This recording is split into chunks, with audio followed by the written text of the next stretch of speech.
Bueno, buenas tardes, bienvenidos y bienvenidas a todos los que están acá presentes en esta sesión y a aquellos que vayan a escuchar esta clase del Seminario Internacional Paradigmas Jurídicos Postcontractualistas en otro momento. Acá en Argentina, en la Universidad de San Isidro, son las 17 horas, 17:05. Allá en Ecuador, donde está Claudia Storini, son las 15 horas en Ecuador. Esta propuesta, este Seminario Internacional Paradigmas Jurídicos Postcontractualistas, es una propuesta que hacemos desde la Universidad de San Isidro, la Pontificia Universidad Católica de Ecuador, la Universidad Andina Simón Bolívar, a donde pertenece esta afiliada, digamos, Claudia, y que inició el 9 de abril, ¿no? De este año, del año 2024. Siempre los días martes y los días jueves a las 17 horas Argentina, o bueno, 15 horas en Ecuador. En este caso, estamos con Claudia Storini, nuestra cuarta expositora, porque bueno, una de las clases se tuvo que posponer y está pendiente la fijación de la fecha para no perder esa oportunidad. Y en este caso nos acompaña entonces, como les decía, Claudia Storini. Vamos a disfrutar de su clase. Ella es graduada en Ciencias Políticas y en Jurisprudencia por la Universidad de la Sapienza di Roma, doctora en Derecho por la Universidad de Valencia y es directora del doctorado en Derecho de la Universidad Andina Simón Bolívar, la sede de Ecuador, y decana del área de Derecho de esa misma universidad. Así que bueno, como vinimos haciendo en los otros encuentros, la vamos a escuchar a Claudia, vamos a escuchar su charla, su conversación grata en el día de hoy y después hacemos las preguntas del auditorio, sí, levantando la mano y haciendo la pregunta a la profesora. Así que bueno, Claudia, gracias por tu generosa participación en el día de hoy. Gracias a ti, Laura. Buenas tardes con todos y todas las personas que están aquí en esta plataforma y las que podrán ver esta clase cuando se publicará. Entonces, buenos días y buenas tardes, dependiendo de cuando nos miren. Quiero agradecer la iniciativa. Quiero agradecer la Universidad de San Isidro y todas las otras universidades que se han agregado. Me parece que ha sido una gran iniciativa y una iniciativa además que nos permite disfrutar, ¿no? Yo sí creo que en estos días las diferentes exposiciones han ido como tejiendo, ¿no? Un tapiz que va tomando forma, ¿no? Y que yo espero hoy añadir alguna que otra pincelada a este tapiz, exactamente en relación con, digamos, la importancia, ¿no? Que tiene el pluralismo en relación con los paradigmas jurídicos postcontractualistas, ¿no? Creo que el pluralismo jurídico es la clave de estos posibles, ¿no? Paradigma jurídico y por lo tanto creo que exactamente este diálogo entre nosotros, aunque sea en momentos diferentes, ha sido un gran aporte para poder descubrir las diferentes facetas, ¿no? Quiero también saludar y agradecer a Enrique del Precio, gran amigo además, que gran docente y profesor y pensador, y por supuesto a ti, Laura, por la organización, por estar pendiente, por estar siempre acompañándonos, ¿sí? Y bueno, entonces exactamente desde este tapiz que se fue construyendo, creo que también tengo la suerte de hablar después de clases que han sido muy didácticas, han explicado muchas cosas. Y esto me permite no solo volver a tocar algunos puntos que han sido tratados ya con antelación. Para luego llegar a una propuesta, es decir, voy a analizar un poco el complejo, las complejidades que existen en relación con todo lo que hemos hablado, se ha hablado hasta aquí, para luego a intentar formular una propuesta. Ya sabemos y hemos visto cómo el monismo jurídico a lo largo de mucho tiempo ha sido la única exclusiva opción jurídica y política que ha sido planteada por la doctrina constitucional, ¿no? Entonces, claro, en ese sentido solo podía existir un único ordenamiento jurídico jerárquico por cada uno de los estados y este pensamiento determinó y esta visión determinó también el sentido que se fue otorgando a todas las categorías fundamentales que fueron construyendo la teoría del Estado, la teoría del derecho, la teoría constitucional, ¿no? ¿Y por qué? Porque el monismo defiende, ¿no?, principios y valores que desde mi punto de vista en general han sido fundamentales no solo para construir el proyecto moderno y ilustrado del derecho, sino además que se han ido perpetuando, ¿no?, a través de todas las formas constitucionales que se han ido dando. Desde mi punto de vista, el Estado liberal queda el centro, aunque en sus pasos, en su evolución, ¿no? Nosotros pasamos del Estado liberal al Estado democrático, al Estado social democrático de derecho, ¿no? Pero finalmente llegamos al Estado de derechos y justicia, así como lo define la Constitución de Ecuador, y este finalmente para mí es el cambio de paradigma, ¿no? Pero bueno, sigamos con este breve recuento y claramente sabemos, ¿no?, y que la visión dominante de este modelo y más desarrollada exactamente nace con el liberalismo, los principios mismos de igualdad, libertad, seguridad jurídica, la defensa de que todos los seres humanos son iguales y por lo tanto tienen los mismos derechos, las mismas obligaciones, ¿no? Y esto claramente va determinando una conformación de la conformación de los estados. Y sobre todo va construyendo la convicción que solo podemos vivir de manera, el pacto social solo puede darse a estas condiciones, a las condiciones que exista este único Estado y por lo tanto, y que este único Estado esté controlado por un único soberano, ¿no? Aunque este soberano, luego las mistificaciones de la soberanía probablemente la conocemos desde el Estado liberal y que poco a poco se reconoció hasta desde mi punto de vista, el sufragio universal masculino y femenino se reconoció, pero una soberanía que también era una soberanía ficticia, ¿no? De hecho, entendemos, por ejemplo, la aprobación de la Constitución como el canto del cisne de la soberanía popular. ¿Por qué? Porque el Estado es un Estado que luego funciona a través de sus órganos representativos. Ya el pueblo no existe en las constituciones ya del Estado democrático o hasta en algunas constituciones del Estado democrático social y de derecho. No hay casi ningún instrumento de participación popular, no se van introduciendo poco a poco con el tiempo y por lo tanto el soberano desaparece casi a la hora de aprobar la Constitución. Pero digamos que esta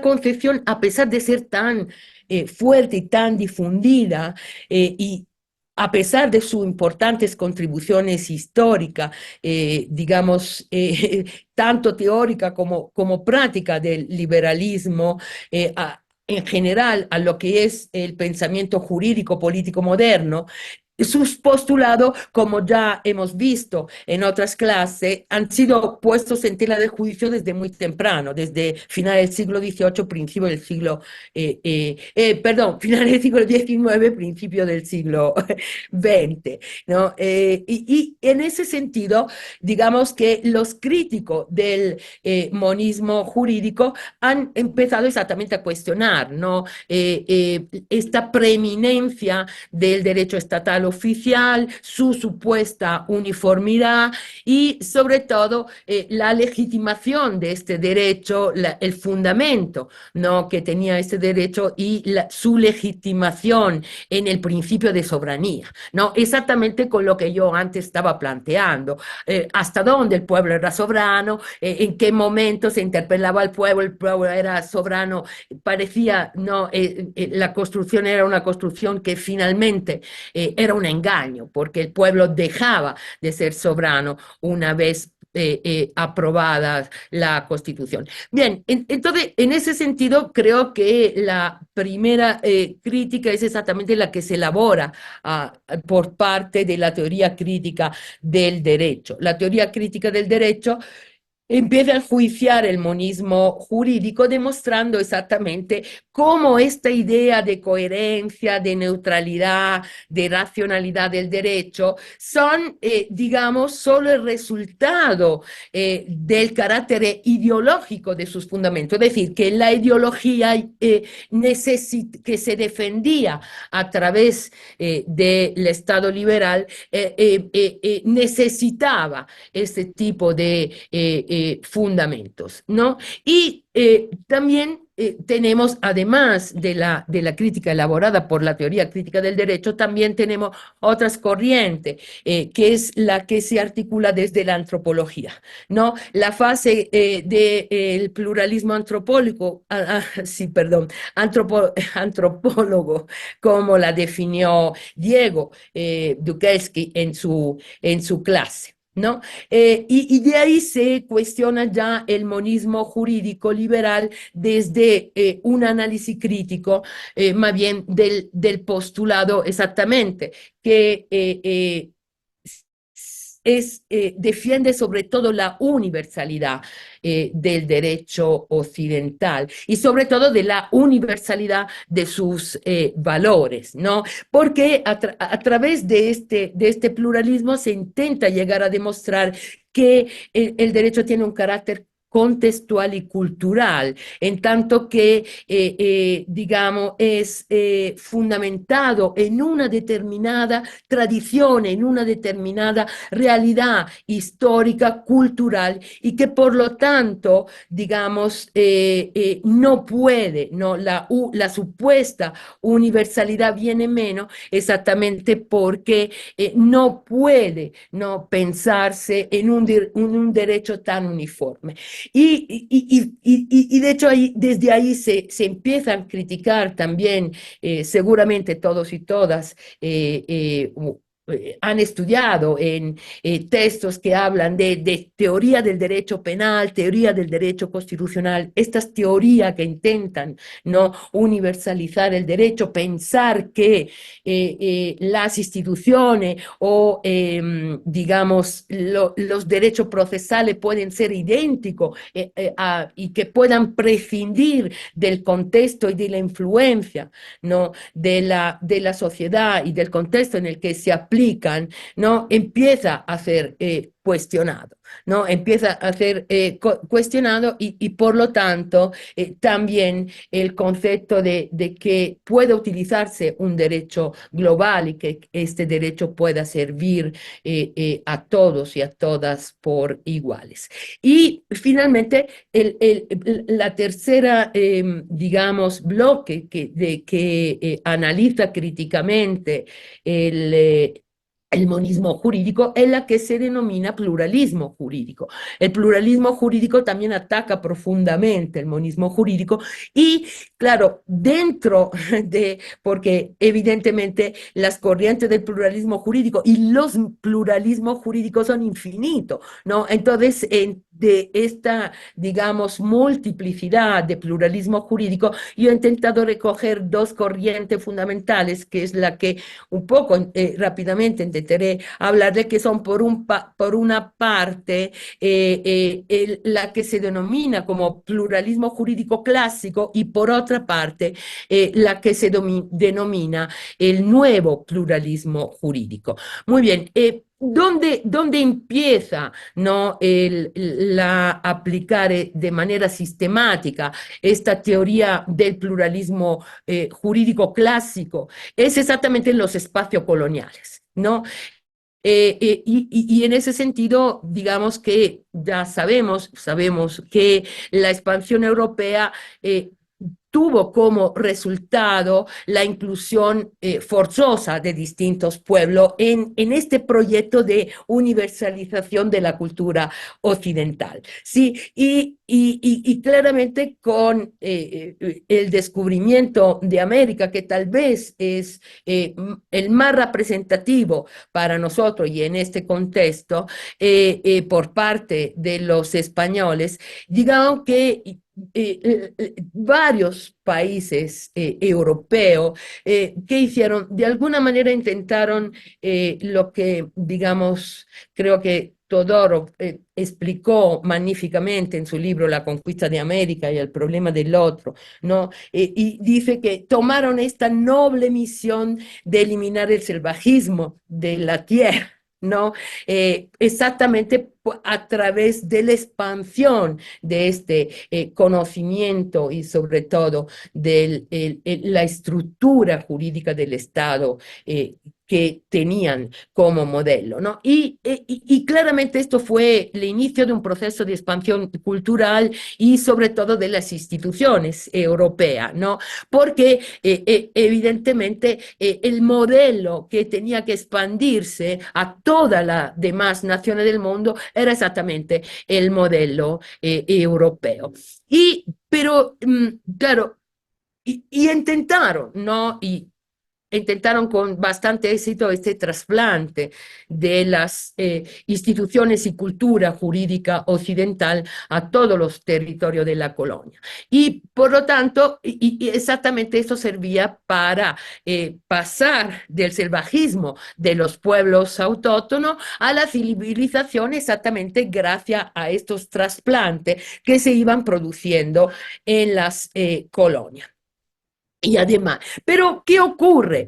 Que en toda en la colonia, voluntaria o involuntariamente, las metrópolis aceptaron la vigencia de los usos y de la costumbre de los pueblos nativos. Es que pero evidentemente sometiendo su existencia al respeto de los principios básicos de lo que era considerado el derecho oficial, ¿no? Y en ese sentido creo que la cláusula de repugnancia prevista de la ley de India exactamente no da indicación de esto. ¿Qué dice?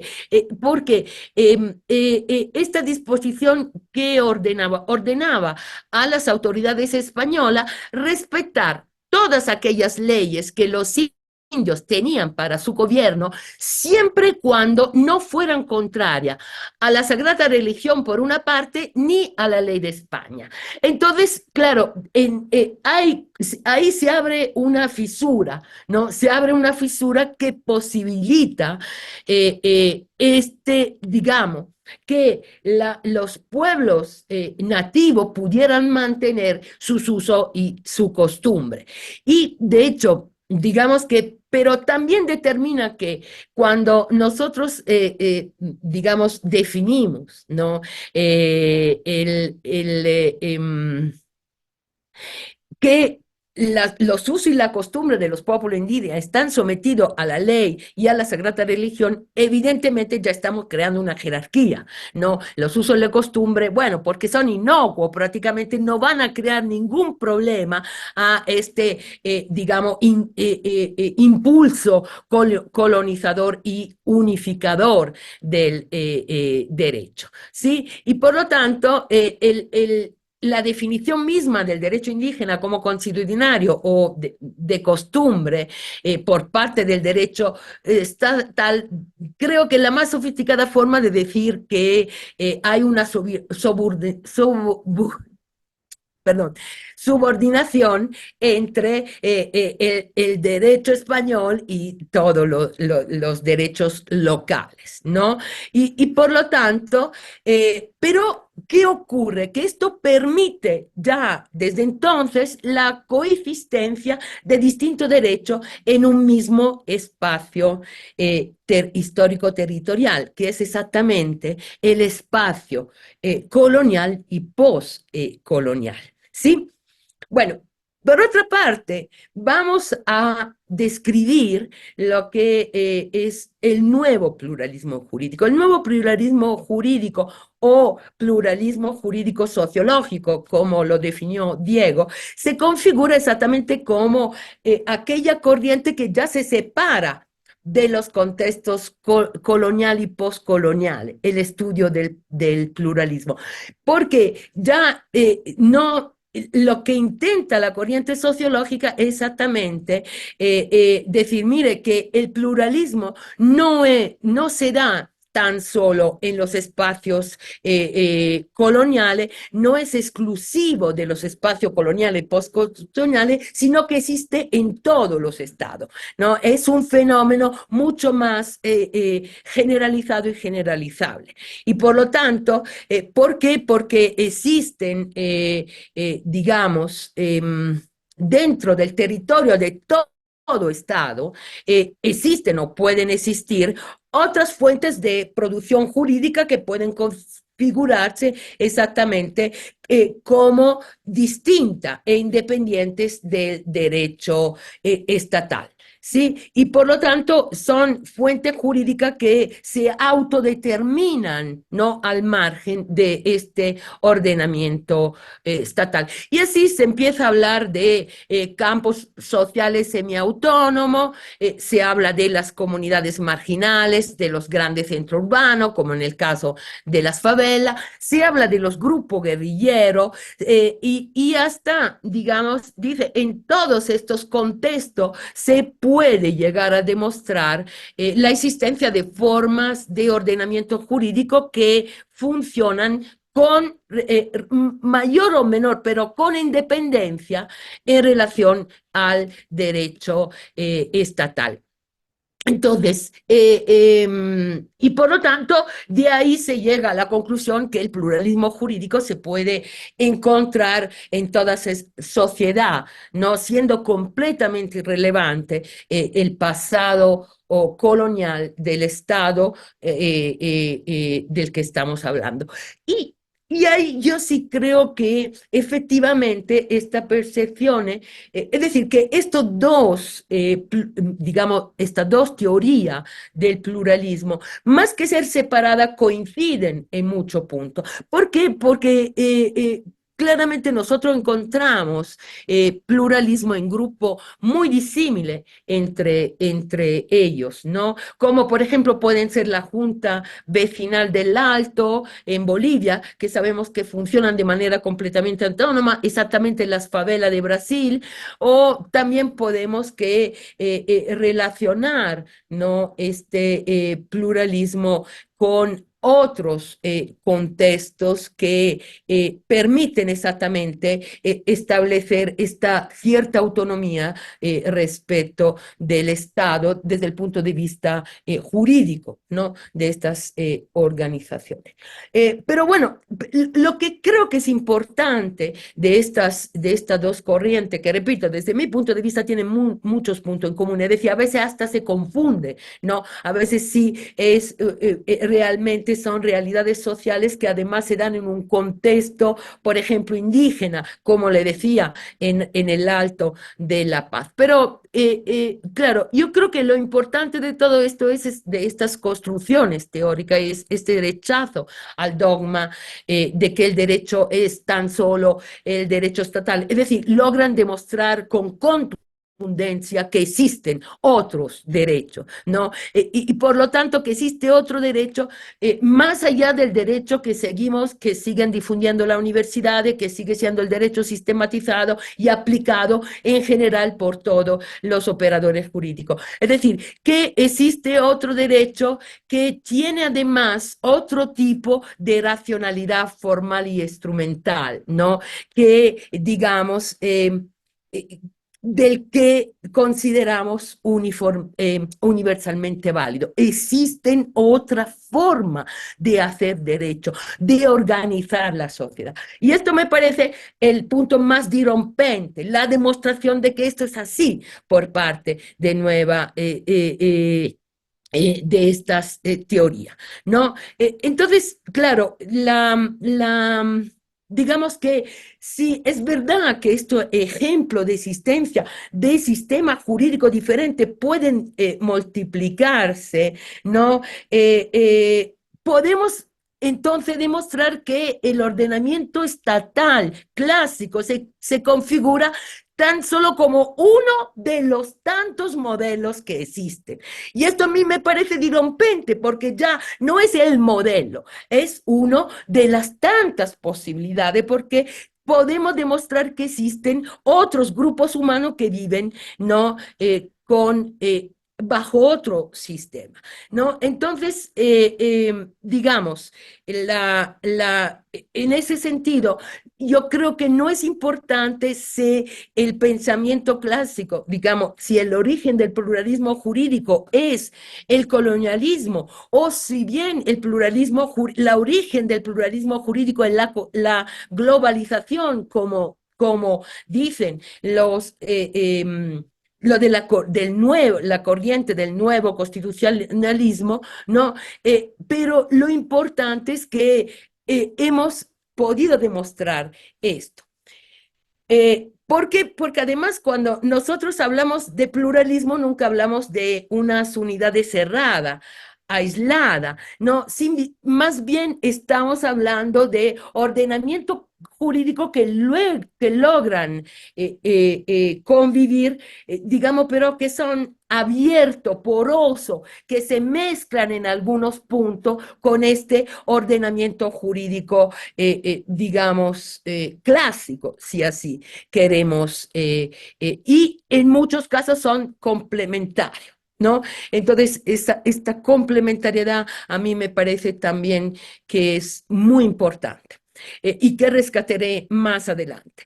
Eh, Ahora, lo que pasa es que, ¿cuál es la gran diferencia que nosotros tenemos? Es que entre estos ordenamientos jurídicos, es que cuando hablamos de estos ordenamientos jurídicos detectados y puestos en evidencia, tanto desde el punto de vista de los ordenamientos indígenas como de las otras agrupaciones sociales, son poco conocidos. Es decir, nosotros tenemos un ordenamiento jurídico fuerte desde el conocimiento frente a otros que, sin embargo, son, digamos, completamente desconocidos por la generalidad de personas que han sido educadas bajo, digamos, los principios del derecho moderno.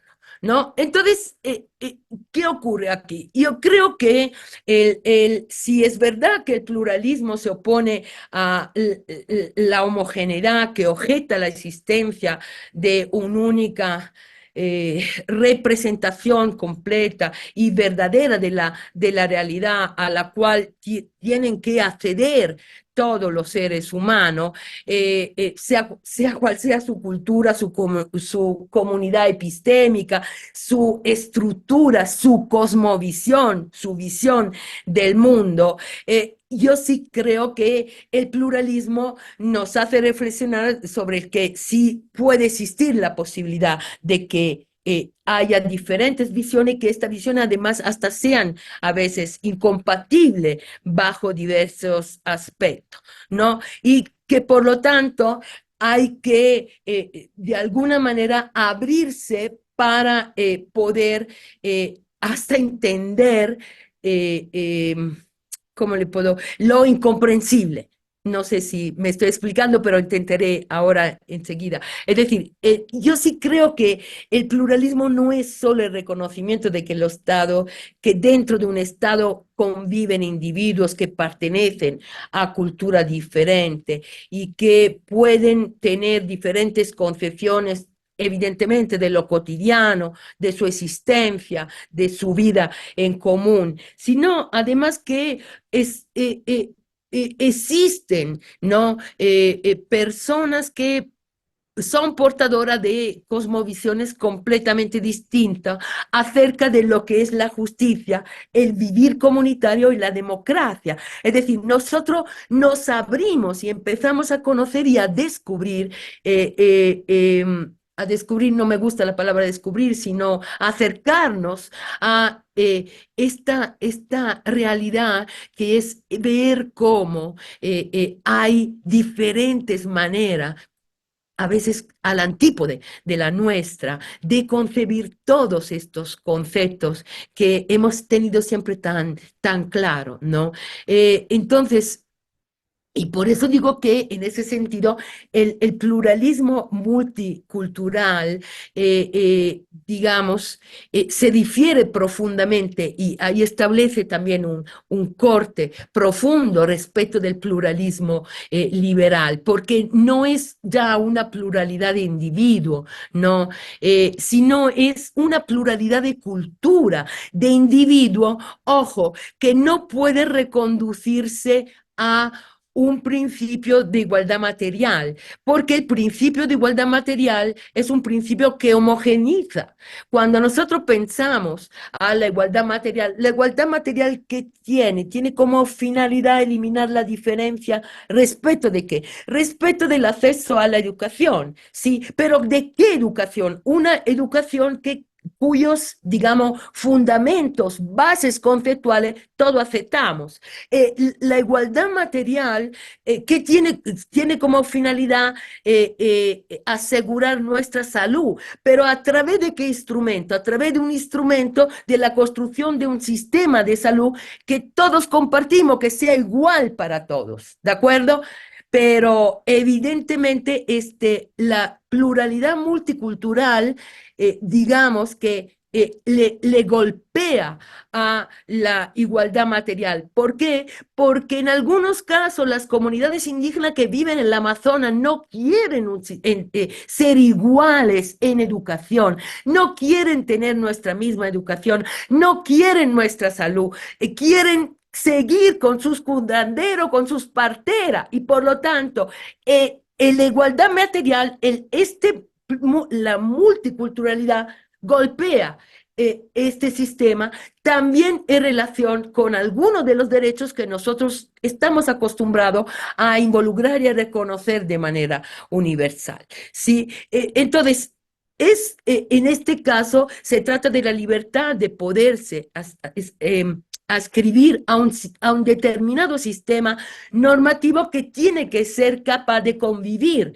con otros, ¿no? Pero que tiene, es decir, el Estado que incluye estos diferentes sistemas también tiene que poder respetar estos y apoyar y promover estas diferentes convivencias.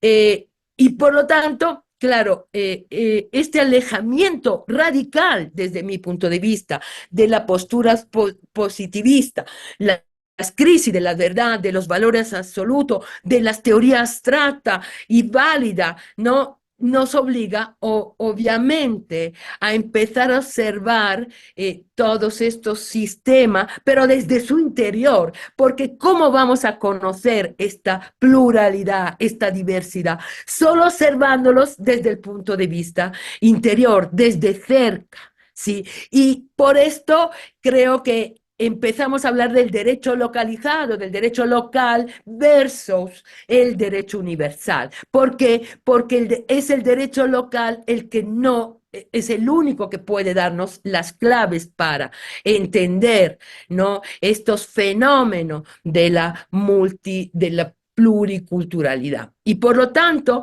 el derecho va perdiendo su característica esencial, obviamente, para más bien volverse un observatorio. ¿Sí? Si nosotros pensamos a lo que a cómo la cultura liberal y el positivismo jurídico entendían el derecho, ¿no? Aquí hay una inversión de marcha porque el derecho ya es más bien, yo diría, no es ciencia, sino es sabiduría, es conocimiento, es un observatorio, exactamente, ¿no? Y por lo tanto, digamos que creo que el derecho, exactamente, la norma jurídica pierde su significado, su abstracción, ¿no? Y, digamos, y intenta ir hacia un tipo de derecho que de alguna manera se perfecciona exactamente gracias al reconocimiento de la existencia de lo particular,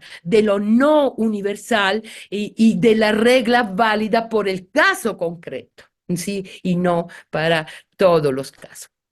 Bueno, yo entonces, esto es toda esta teoría construye sin duda o empuja la creación de un nuevo paradigma, la creación y la posibilidad de pensar en un nuevo paradigma de Estado.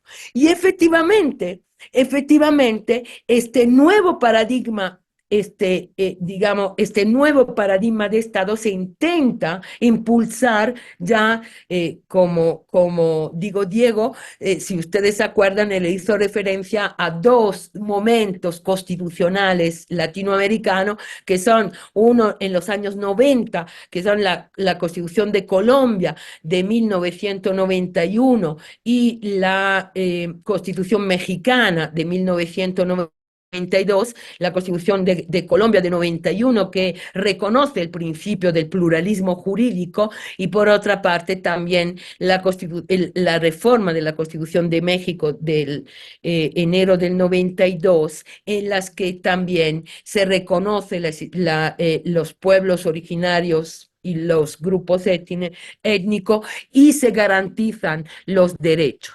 Esta es la primera oleada, ¿no?, en la que se empieza a reconocer la existencia más explícitamente en la Constitución de Colombia. Y luego tenemos la segunda, y desde mi punto de vista ya mucho más fuerte, ¿no? Digamos, el intento de cambio de paradigma, que es exactamente la Constitución de Ecuador, ya desde la Constitución de 1998, que reconoce exactamente el pluralismo jurídico, y luego la de 2008, que lo confirma, lo amplía, como veremos más adelante, y la de Bolivia de 2009. Yo creo que la Constitución de Bolivia es el proyecto más mejor, ¿no?, en este sentido de cambio de paradigma. También eso se debe a que la Asamblea Constituyente de Bolivia estaba compuesta fundamentalmente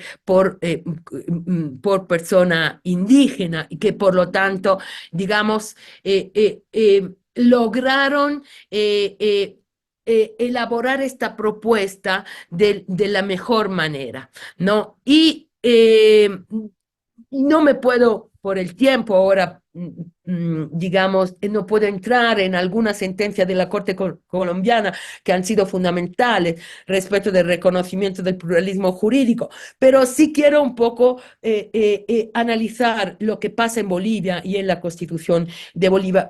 En Bolivia, como sabéis, el proceso constituyente no culmina con la clausura de la Asamblea boliviana. Es decir, ¿qué estoy diciendo? Que el texto que ahora es vigente, que fue aprobado por referéndum en el 2009, no es el texto que salió de la Asamblea Constituyente. Este texto fue modificado exactamente en razón de un pacto político que, para evitar, ¿no?, la posibilidad de desgregación del país, hubo un conflicto fuerte con la Media Luna, y por lo tanto se volvió digamos, se modificó la Constitución. Pero esto a mí me parece importante, la Constitución aprobada por la Asamblea Constituyente de Oruro, ¿no? Se cambió. Y yo quiero solo aquí llevar algún ejemplo que luego retomaré para que podamos de alguna manera entender cuál es mi perspectiva respecto a este cambio de paradigma. Por ejemplo, el texto original de la Constitución de Bolivia, el que salió de la Asamblea Constituyente perdón, preveía un tribunal constitucional que estaba conformado de forma paritaria entre el sistema ordinario y el sistema indígena, originario y campesino. ¿Sí? Y los miembros de este tribunal tenían que ser, por un lado, electos a través de sufragio universal, es decir, los que respondían al sistema ordinario. Y por otra parte, en las naciones y pueblos indígenas, originarios y campesinos, la selección tenía que ser realizada según los usos y las costumbres de estos pueblos. ¿Sí? ¿De acuerdo? Y además, entre los requisitos que se pedían para estos candidatos, en el caso de los candidatos, digamos, que respondían al ordenamiento jurídico indígena, tenían que haber ejercido la calidad de autoridad indígena bajo su sistema de justicia. ¿Sí? Muy bien. Si nosotros luego vamos a los cambios que se dieron, ¿no? Exactamente dentro de la Asamblea, en razón de esta necesidad de llegar a un acuerdo de unidad del país. El actual artículo 197 de la Constitución de Bolivia, sin embargo, prevé que el Tribunal Constitucional Plurinacional estará conformado con 7 magistrados y magistradas titulares y 7 magistrados y magistradas suplentes. Al menos 2 magistrados y magistradas proveerán del sistema indígena originario campesino. ¿Sí? Es decir, hay un cambio radical. De mitad en mitad hemos pasado a al menos 2, pero esto al menos significa que en algunos casos podrían ser 0, ¿no?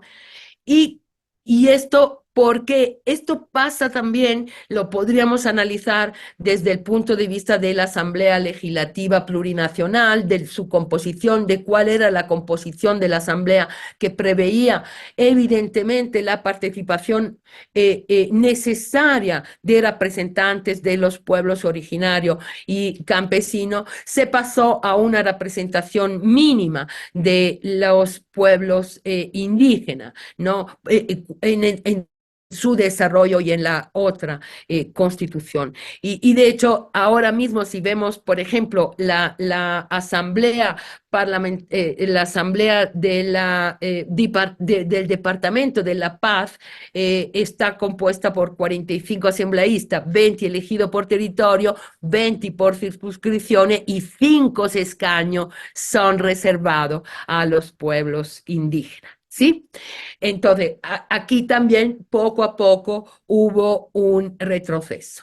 Si pasamos a Ecuador, es decir, por lo menos Bolivia intentó la constitución, porque, a ver, ¿qué hizo el constituyente boliviano? ¿Por qué yo le hago este ejemplo del Tribunal Constitucional? Porque creo que el cambio de paradigma, y eso intentaré demostrarlo al final, el cambio verdadero de paradigma necesita un cambio profundo del Estado constitucional y de la concepción que tenemos del Estado, de los equilibrios de poder, de la representación. Es decir, el pluralismo jurídico nos está ofreciendo una posibilidad. Esta posibilidad exactamente de pasar a este nuevo paradigma. Y el nuevo paradigma tiene que poder condicionar las constituciones en el sentido de abrir a la diferencia, y por eso yo me permito hablar de un constitucionalismo de la diferencia, ¿no? Abrir a este constitucionalismo de la diferencia que desde mi punto de vista es el único, es decir, es la fórmula que puede permitir el verdadero cambio en sentido de respeto de este pluralismo jurídico y de las diferentes cosmovisiones que puedan existir dentro de ello. Pero vamos, un poquito de paciencia todavía, es decir, Ecuador también, digamos, asume el pluralismo jurídico, pero niega de entrada el pluralismo institucional. Nosotros no tenemos instituciones plurales, ¿sí? Y por eso el pluralismo jurídico fracasa. Creo que la exposición de Alex Valle ha sido ilustrativa del fracaso del pluralismo jurídico en Ecuador. Tenemos una corte que es una corte occidental, pero que se arroga la competencia de solucionar las controversias planteada por el derecho indígena. Y claro, ¿cómo puede hacer eso? ¿Cómo podemos? Y de hecho, dicta sentencia que poco a poco, van no solo limitando las competencias y la autonomía de las jurisdicciones indígenas, pero van estableciendo una jerarquía. ¿Me entiende? Aquí en Ecuador sigue la jerarquía que había en el momento del colonialismo. Digamos que esta autonomía normativa de los ordenamientos jurídicos indígenas están soportadas, pero siempre cuando encajen en el mundo occidental y siempre cuando esté regulada por el mundo occidental. Esto no es pluralismo. Esto no es pluralismo. Seguimos con el paradigma colonial y postcolonial. No hemos cambiado, aunque la Constitución afirme todavía después de 16 años en Ecuador no hemos sido capaces de aprender nada del sistema de justicia indígena. Y en el imaginario colectivo, como puse en evidencia, Alex, en algún momento seguimos pensando que los indígenas son unos salvajes porque fustigan, ¿sí? Porque fustigan a la persona, porque utilizan castigos descabellados. Nadie nunca se para a pensar a lo descabellado que es mandar a una persona a la cárcel y botar las llaves y perder esta persona en un sistema penitenciario donde mueren centenares de personas. Sí, por todos los problemas que tiene nuestro sistema carcerario. Pero esto sí no es barbarie, eso sí, pero si el indígena fustiga a una persona para castigarla, pero nunca reflexionamos sobre algunos conceptos que también puso brillantemente en evidencia Alex, que son, por ejemplo, cómo enfrentan su problema jurídico, cómo resuelven, cuál es la finalidad. La finalidad es la armonía, devolver la comunidad a la armonía. Todavía pensamos que podemos extender el concepto de debido proceso a las comunidades indígenas. Las comunidades indígenas no necesitan debido proceso porque el proceso es un acto de amor. ¿Me entiende? El proceso se resuelve un problema de la comunidad, que afecta no a las partes, sino a toda la comunidad. ¿Y por qué afecta? Porque se ha roto la armonía de convivencia de la comunidad. Entonces, ¿por qué? Exactamente, desde este estatus privilegiado que nos permite seguir considerando como salvaje este derecho, no estamos aprendiendo nada para la construcción de este derecho común, para implementar un constitucionalismo de las diferencias, ¿no? El nuevo contrato social tiene que reflexionar sobre la diversidad, ya no sobre la igualdad material, sino de cómo hacemos que la diversidad tenga un espacio dentro del contrato social. Y en ese sentido voy a hacer referencia a la clase de Guido. Guido Rizzo nos hizo algunas preguntas, ¿no? Súper interesantes. Es decir, en relación, cierto, con la sociedad digital, pero yo creo que pueden ser trasladadas a este contexto. ¿Hacia qué tipo de sociedad estamos yendo? ¿Qué forma debería adoptar esta sociedad? Es decir, lo constitucional, ¿cómo se adapta?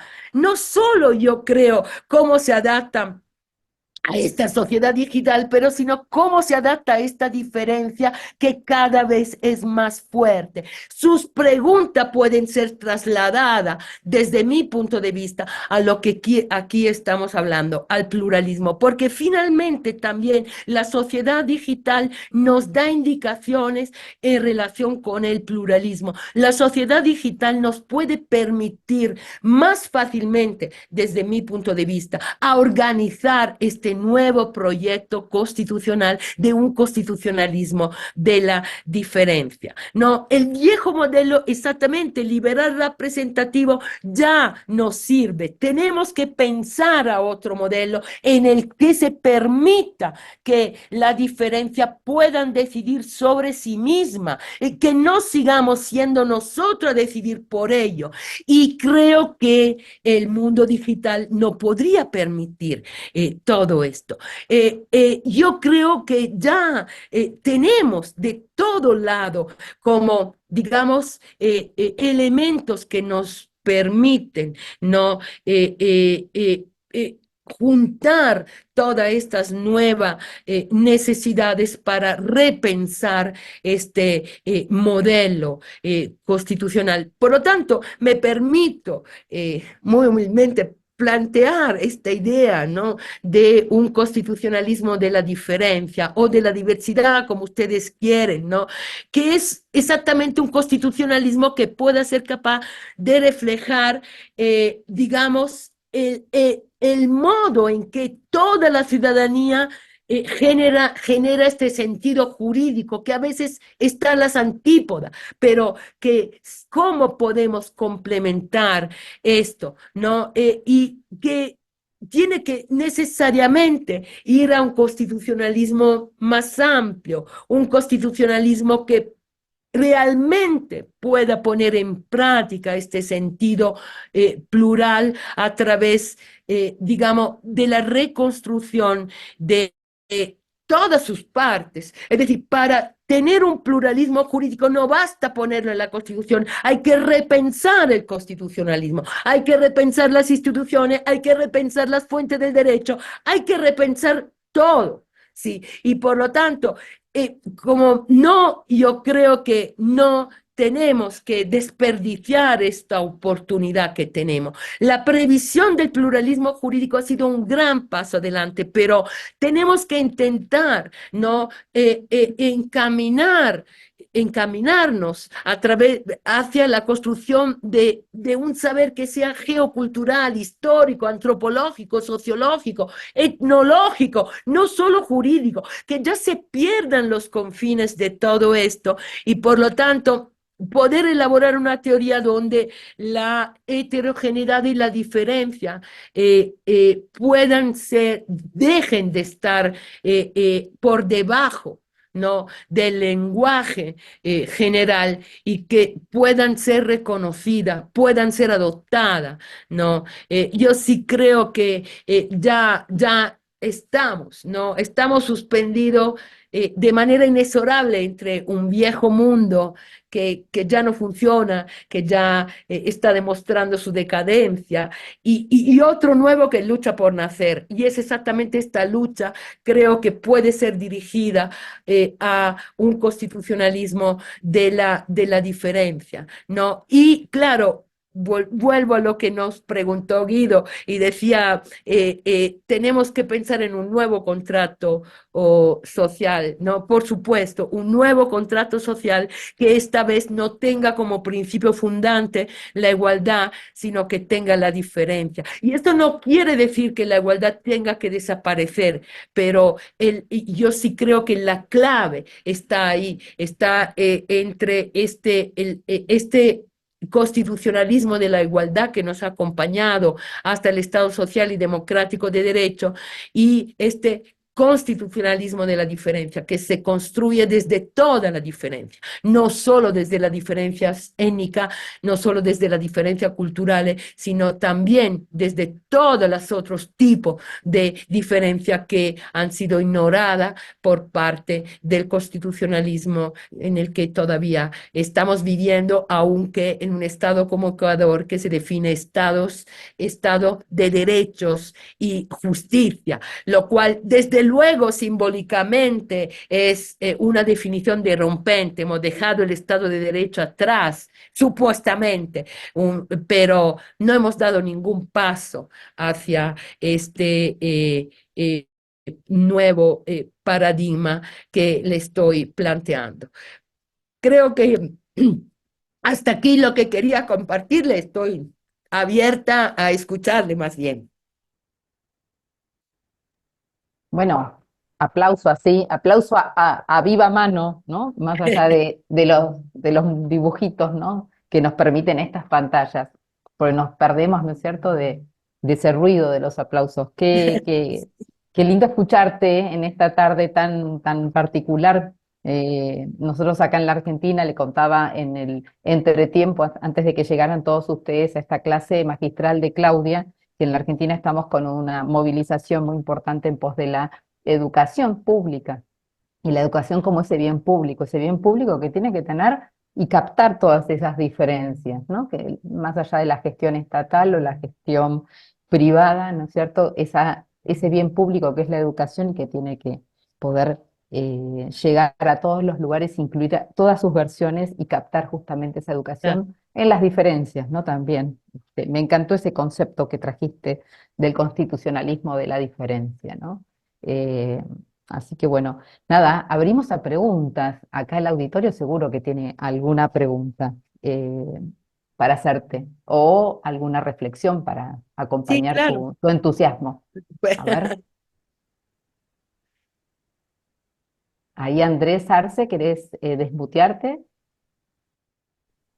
Buenas tardes, Buenas compañeras, tardes, Andrés. compañeros. Pues antes que todo, felicitar a la ponente. Fue una excelente presentación, me encantó. Muchas gracias por todo lo que usted nos compartió.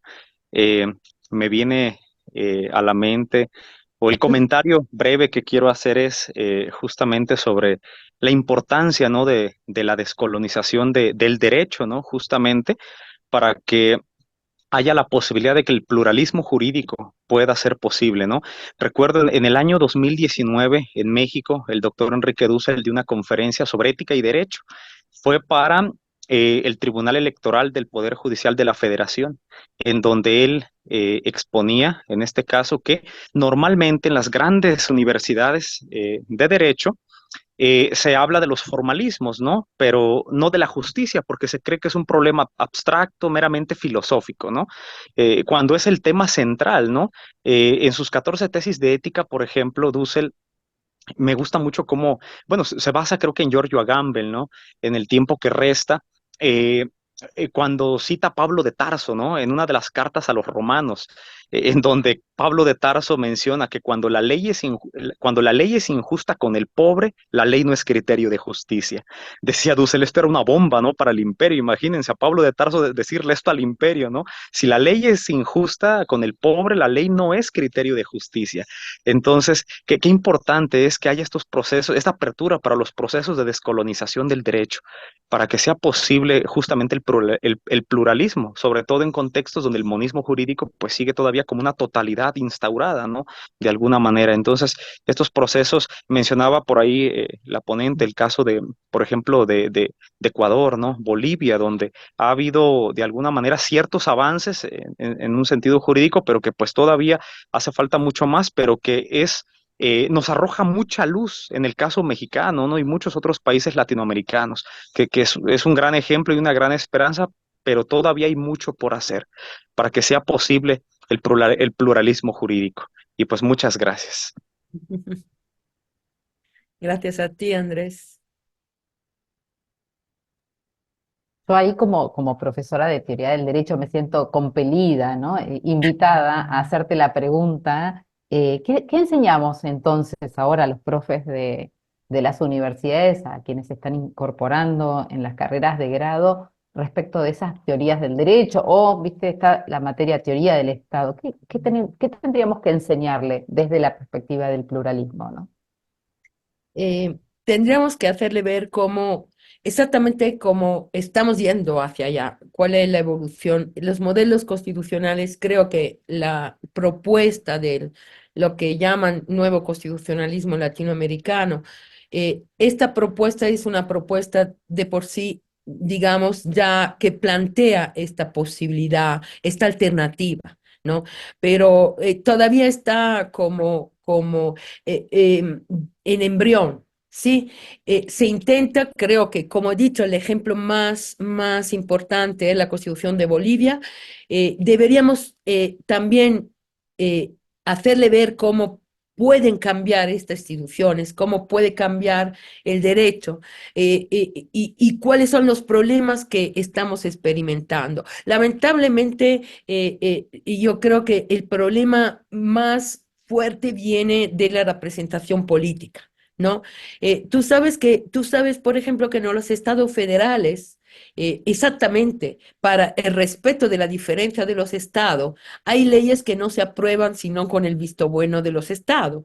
Y entonces, ¿por qué cuando regulamos la diferencia no introducimos esta misma posibilidad de oponerse a que alguien regule mi diferencia a su antojo? ¿Sí? Es decir, tenemos que repensar cómo cada una de las instituciones en función de la garantía de la diferencia, ¿no? Y creo que los instrumentos son muchos, pero nos estamos dedicando muy poco a todo esto, ¿no? ¿Cómo sería este estado constitucional de la diferencia? ¿Cómo podrían participar las personas? ¿Cómo podríamos dar, en qué ámbito, por ejemplo, estos ordenamientos jurídicos autónomos deberían ser realmente autónomos y poder autodeterminarse? ¿No? Entonces, yo explicaría que hay que empezar, hay que intentar hacer un ejercicio hasta de fantasía, perdóname la poca rigurosidad que esto pueda parecer, pero eh, empecemos a ver cómo podríamos construir este constitucionalismo de la diferencia con una representación, y por eso también me parece tan importante lo que digo Guido en relación con lo otro. ¿Cómo podemos manejar esta nueva democracia y pensar en una nueva democracia donde ya no sea la mayoría en la minoría? Porque la mayoría en la minoría, la mayoría ha sido una ficción. La mayoría descuida y olvida, sí, las minorías étnicas, todo tipo de minoría, porque nunca llegarán a ser mayoría, ¿me entiendes? Entonces, ¿cómo podemos pensar en una democracia que pueda ser capaz, que pueda dejar de funcionar con esto, con este principio de la mayoría? ¿Por qué no miramos a cómo funcionan estos ordenamientos jurídicos? Claro, alguien me podría decir, pero porque son 4 matados, son poquito, y se ponen fácilmente de acuerdo, sí, pero ahora no podemos tener los instrumentos nosotros también para una democracia dialógica, como exactamente decía Guido, una democracia dialógica que permita llegar al consenso. Solo te dejo aquí algo. El consenso. El consenso desde la cultura occidental es algo inalcanzable, ¿verdad? Nosotros siempre decimos cómo vamos a poder tener consenso, ¿no? Por eso utilizamos las mayorías para funcionar, porque pensamos que el consenso, pero la cultura del consenso existe, no existe. Nunca nos preguntan nada. Es decir, nunca nos involucran en una decisión como para llegar a este consenso, como para construir el consenso. Desde pequeño nos dicen dónde tenemos que ir, lo que tenemos que comer, lo que nos viene bien, lo que nos viene mal. Y siempre entramos en el esquema de quién toma las decisiones, el más fuerte, el mayor o el que es más grande. No logramos ni siquiera articular un consenso porque no entra en nuestra manera de pensar. Entonces, claro, creo que el constitucionalismo de la diferencia debería poder incluir una serie de conceptos que la cultura que hemos transitado hasta ahora nos ha impedido considerar porque las considerados inutilizables, ¿no? Entonces, yo plantearía un Estado, eso, daría un ejercicio, ¿cómo sería un Estado en un constitucionalismo de la diferencia? ¿Cómo repensamos el Tribunal Constitucional? ¿Cómo repensamos el Parlamento? ¿Cómo repensamos el gobierno? Y yo creo que el gobierno ni siquiera sea tan fundamental. Yo creo que es la asamblea y los jueces y las jurisdicciones, cómo hacemos que puedan compaginar estas jurisdicciones. ¿Por qué no, como decía Alice, por qué no tomamos referencia a este sistema de arbitraje tan lindo de resolver conflictos? No sé, hay que y yo dejaría libertad para que más bien me sorprendan, porque está todo por hacer desde mi punto de vista. Hermoso, hermoso ejercicio, para ensayar. Está muy bien, está muy bien. Bueno, gracias, gracias por esa recomendación. Una perla que me llevo de esta clase, otra más. No sé si alguien más en el auditorio quiere hacerle alguna consulta a la profesora Claudia, que está acá disponible con nosotros en esta tarde. Creo que Creo, ya creo que sí. quieren irse a la manifestación y me Sí, parece muy sí, bien. Más bien, exacto. les La dejo lo participación. antes para que sigan participando con fuerza y pidiendo esta educación Exacto. tan Dale. importante. Bueno, Un beso, agradecemos, un Claudia, abrazo. tu participación en el día de hoy, la verdad que magistral. Los esperamos el jueves. Este jueves va a estar Enrique del Percio, el rector de la Universidad de San Isidro, a las 17 horas en este mismo link. Así que bueno, los esperamos este día jueves. Y tenemos para reagendar la clase de Tatiana Escobar, que bueno, no pudo estar en el horario, en el día fijado, así que en breve también vamos a comunicar esas nuevas fechas. Bueno, Muchas gracias. gracias, gracias Enorme. por Hasta acompañarme. luego, ¿no? A Gracias, ustedes, chao, a chao. ustedes. Chao, chao. Gracias, hasta la próxima. Hasta el jueves.